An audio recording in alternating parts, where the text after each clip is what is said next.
Morning, guys. We got some stuff on the agenda this morning. We got our cows fed right here. Grandpa's outside feeding the cows and the steers in the bunk. We're gonna take that water tank, dump it out, clean it out a little bit. Fed our cows a little bit of grain. Our calves, I mean, a little bit of grain. Still the same 5 calves we got in here. We're gonna wean some off later this week, I think, or a little bit later. Anyways, we're gonna go upstairs, throw some straw out, and just notice this. See how this thing jumps from 6.8, 6.7, 4.0 to 0? Somewhere out in the fence it's grounding out, but since it's not grounding out every single time, we probably won't go out there and figure out where it's grounding out. It's probably just a simple something wet's touching it right now, a piece of grass, piece of hay, whatever.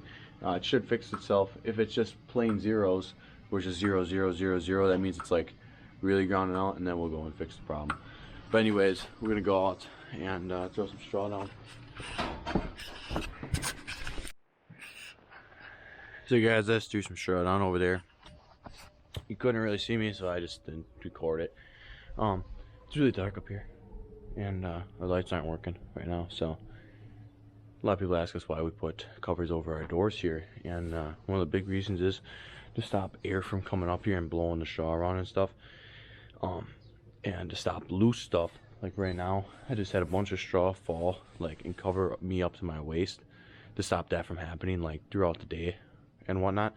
Not that you're underneath it and all of a sudden a ton of straw just comes down and nails you in the head. So yeah, it's basically 2 of the reasons why we have it. Another reason is if you're up here and say how this door's kind of covered up here, you don't want to be walking around. We don't want to have somebody up here and that doesn't normally been up here and then fall through a hole because some straw was covering it up or some straw got packed on top of it.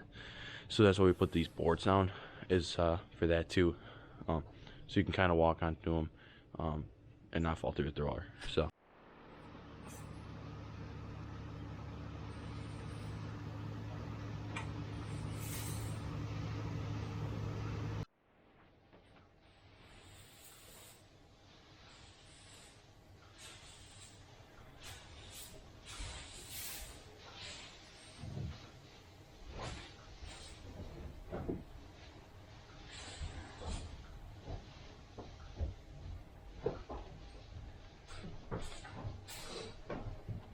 in the last video I showed you that we had some of the heifers in here. Now we just have it all for steers. It's getting to that time where we're going to wean out a bunch of steers again, so we open it all the way back up for them. So do a little morning feeding here.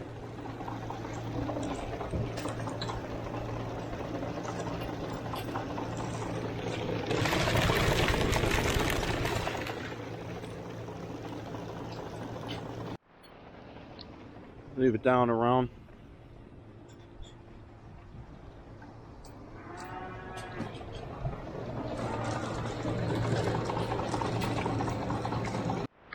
Guys, like I was explaining in our last video, the bunks are so high to keep the calves kind of out of it. Calves shouldn't have silage in their early diets.